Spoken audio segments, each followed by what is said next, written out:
Hi folks, it's Mrs. Strauss here to talk to you about section 4.3, which is dealing with logarithmic functions. Our learning targets, 4.4 and 4.5, deal with graphing a logarithmic function and also being able to start to do some evaluating.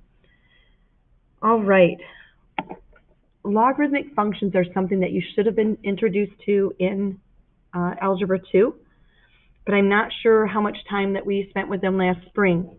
So I'm going to approach it as though you haven't seen it before. All right, I want you to consider the fact that logarithmic functions and exponential functions are inverse functions of one another. In thinking about a logarithmic function, we can change it to its equivalent exponential form. Okay, when we read this, it's a log with base a of this number x equaling y. And one of the things I always tell my students is to remember this expression, the logarithm is, or the logarithm equals an exponent. So if I were to change this logarithmic equation to an exponential equation, the base stays the same. So if this is base a over here in an exponential sense, the base is a. And remember, the log equals the exponent. So the y is the exponent, right? So we would switch it as a to the y equals x. That's the equivalent of this expression. Now, I said exponential functions and log functions are inverses of one another. Think about how we typically write an exponential function. We usually write f of x or y equals a to the x. So notice that this and this are inverses because the position of the x and y are interchanged. Okay? And just another way to write this is this new notation where we use the log. All right. It is important to note that the base must be a positive number and not equal to 1. These are those notes that I mentioned earlier. The log is or equals an exponent, and again, both of the bases are the same regardless of which form that we put it in. So we're asked to think about switching from this log form to exponential form. And in this case, it should be relatively simple because what we write, since these are all filled in and there are no variables, should be a true statement. So I want to, again, think about the base being 4. So in our exponential expression, or equation rather, the base will be 4, and the log equals the exponent. So that's going to be 4 to the second power equals, and what sits in that position, 16. 4 to the second power is 16. True. All right. Similarly over here, again, what's the base? Well, we look for the base in the log expression, and that will be the base in our exponential one as well. The log equals an exponent, so that 3 is being taken to the negative second power, and that, according to this, equals 1/9. And is that true? If we do 3 to the negative second power, the negative means take the reciprocal, so that would be 1 over 3 to the second power, which is equivalent to 1/9. Perfect. All right, now they're asking us to do the reverse. Let's switch from exponential form to logarithmic form. So I want to begin by writing down the log, and of what base? Well, the base here is 7, so it must be a 7 here as well. So the log base 7 of some number equals some other number. And thinking about trying to fill these in, keep in mind that I said the log equals the exponent. The exponent is 3. It's the 3 that sits here, 343 that sits here. All right, for this one, 81 to the 1/2 power equals 9. We'll write down log. What is the base? The base here is 81, so it is also 81 here. And again, the log equals the exponent 1/2. It is the 9 that sits here. The log base 81 of 9 equals 1/2. All right, here are some properties of logarithms that sometimes can help you to evaluate expressions.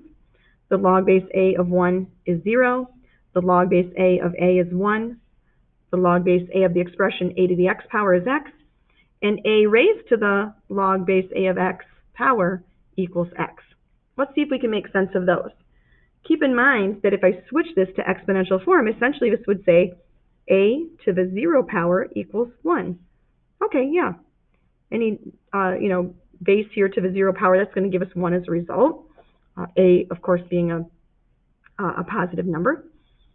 All right, For this one, again, we would write a to the first power equals a. Oh yeah, a to the first power is a, right? That's the same thing. We know how the powering works there.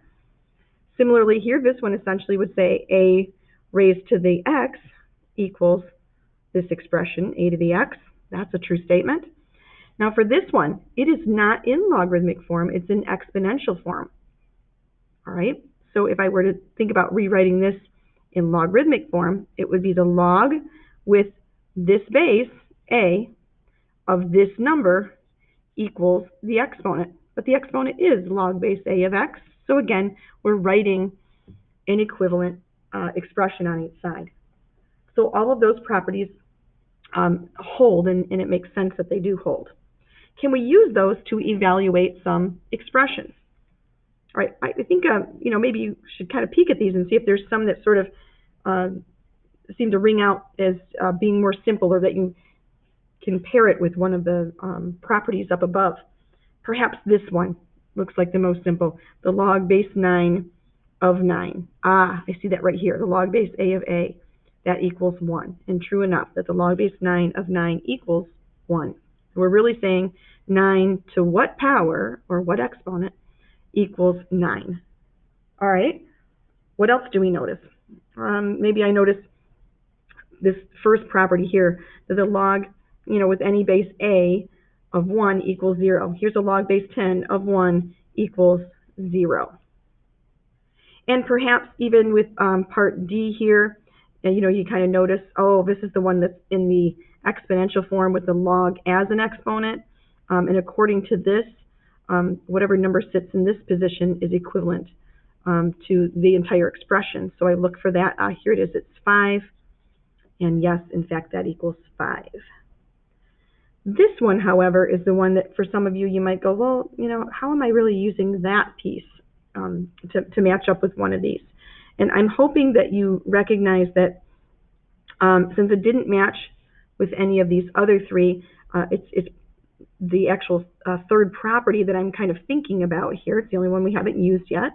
But this requires that my base here match the base to some power. So I could rewrite this as the log base 4 of 4 to some power and see what that equals. If in fact I can write 4 to some power and get 64. I hope that with just a little bit of thought behind that, you can determine that it is 3, right? 4 times 4 is 16, and 16 times 4 is 64. All right, now I can easily see it as being an application of that third property, and it equals 3. All right, so just ways those properties can help make some of the evaluating a bit more simple. Let's talk about graphs of logarithmic functions. It says the graph of y equals a log base a of x is a reflection of the graph y equals a to the x through the line y equals x. Now what we know about graphs that are reflections of one another through the line y equals x is that they are inverses. Oh, I can't. Inverses is? Let me try that again. They are inverses of one another. Okay.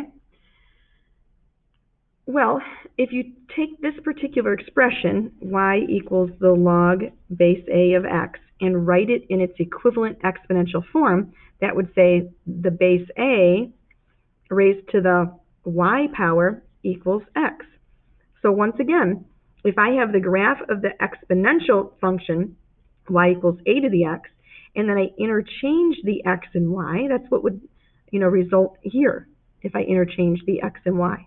So it does make sense that these two, or in other words, these two, are inverses of one another. And so if I took this, maybe I could try to make some specific points that I can note and truly reflect through this line y equals x. I might be able to, let's see, so the point 0, 1 would become 1, 0, and the point 1, 2 would become the point 2, 1. You could do that with a few of the points to try to get a feel for what's happening with this graph of the logarithmic piece. But let's see, 2, 4 here. Let me continue on with that. So if I did 4, 2, I'd get something that looks like the following. And what's noteworthy not only the fact that they are reflections of one another, but it's also noteworthy that this exponential function has the x-axis as its asymptote. Or if there was a shift that were applied to it, it would still have, if it were a vertical shift rather, it would still have a horizontal line representing its asymptote. So when I take the reflection to the line y equals x, I now have a vertical line. And in this case, since I'm looking at the parent function, it is the y-axis. That's the vertical asymptote for my log function. Okay. A couple of terms and notation for you to be introduced to. We use the terminology common log when we want to imply that our base is 10.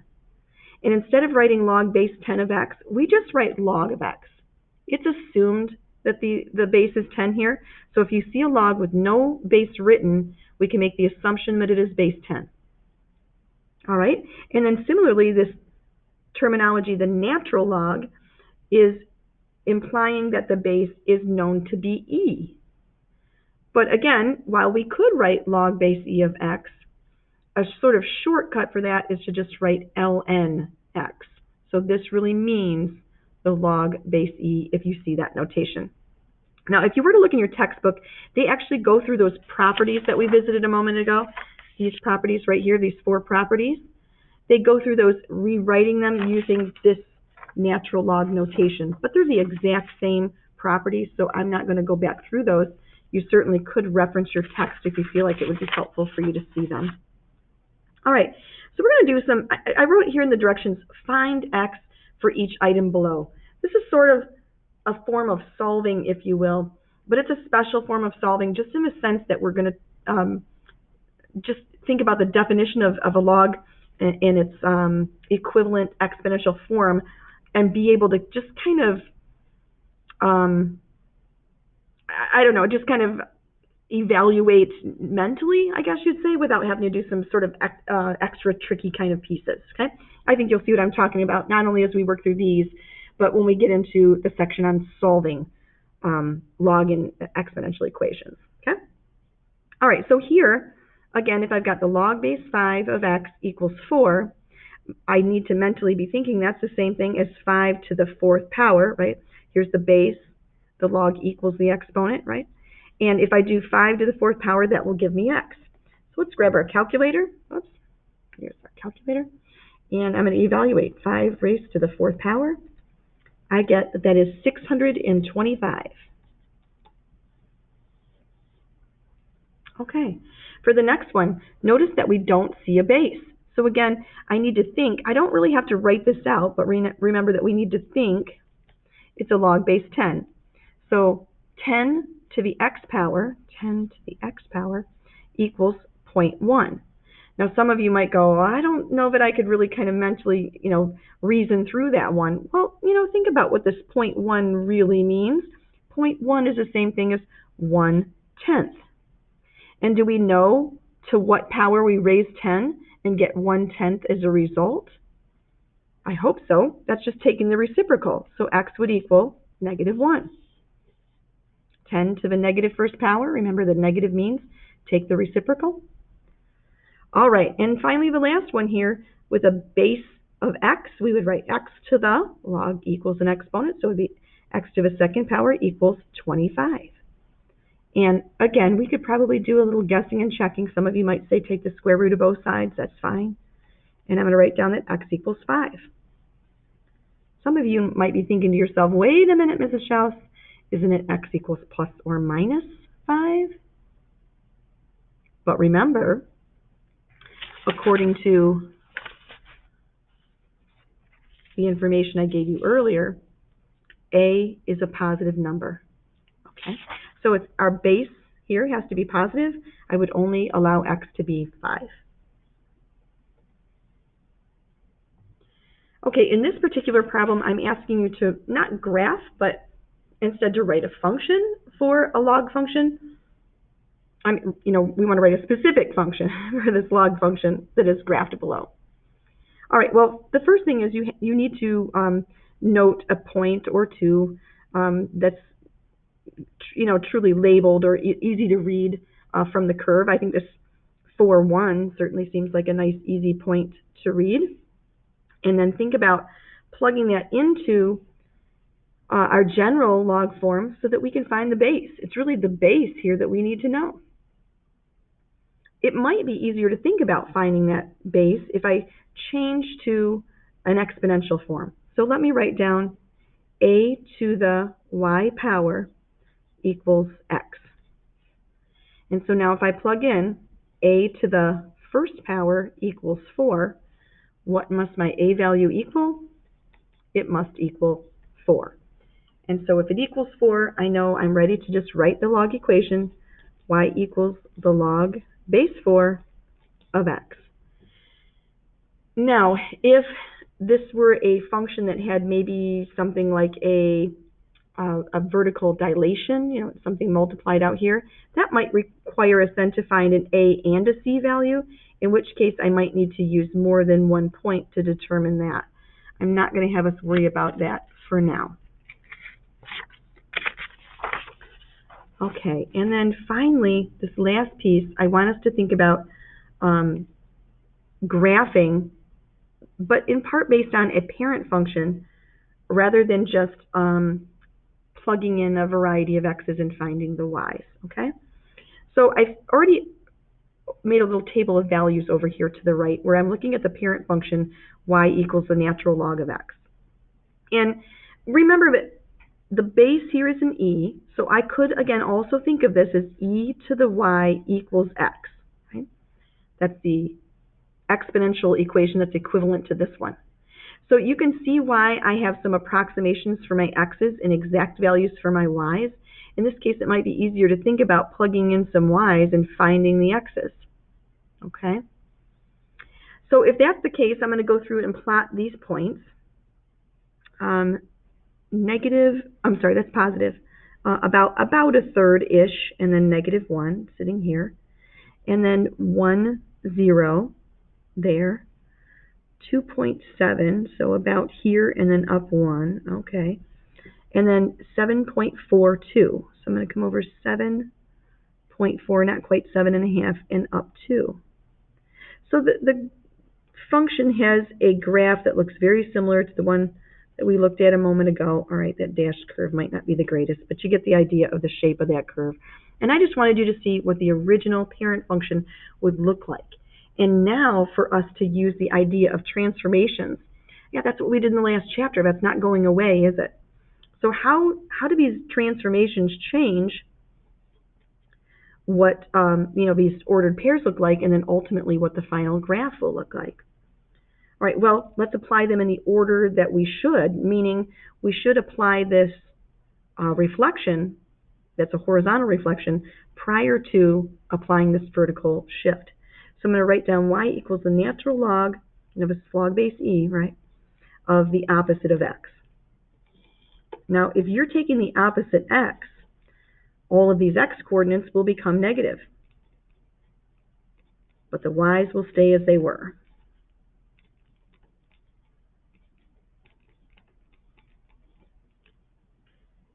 All right, and then I want us to also think about if we're taking the opposite x.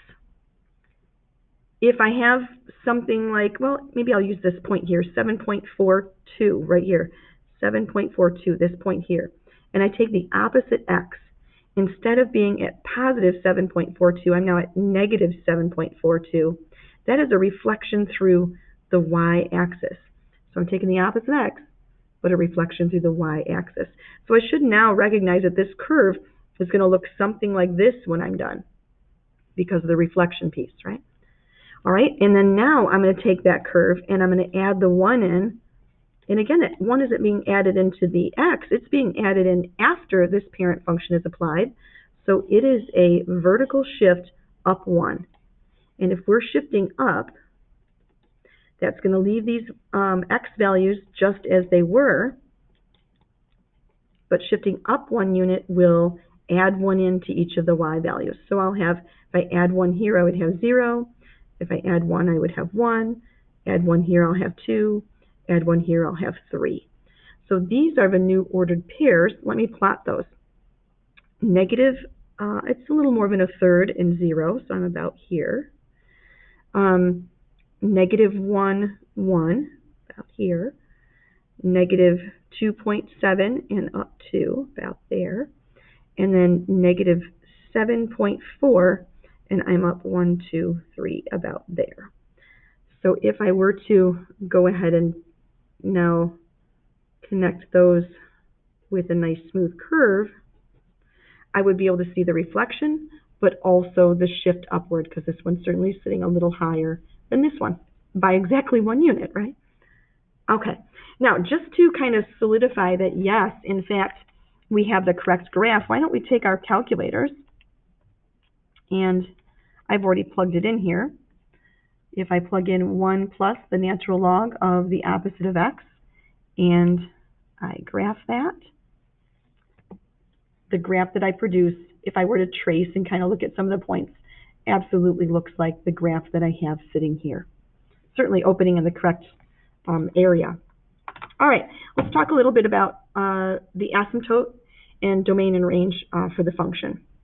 So I'm really just talking about the final function here. And we talked about these logs having asymptotes that are vertical.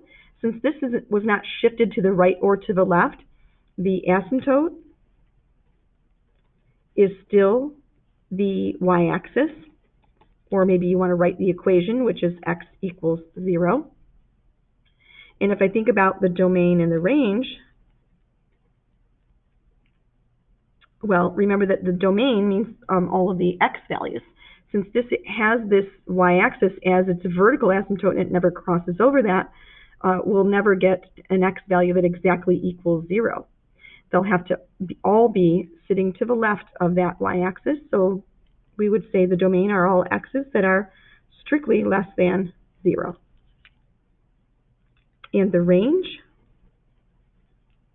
well, even though this curve does seem to be kind of flattening out a bit, it never becomes completely flat. In other words, there's no horizontal asymptote, so it does eventually get larger and larger. And we see it getting small very quickly. It's going to hit all these different negative values as it comes down and approaches the y-axis. So we would say that the range are all y's that are an element of the real numbers. Okay, that is it for now for section 4.3 on log functions. You folks will get the opportunity to practice a few of these exercises on your own. And as always, folks, make it a great day.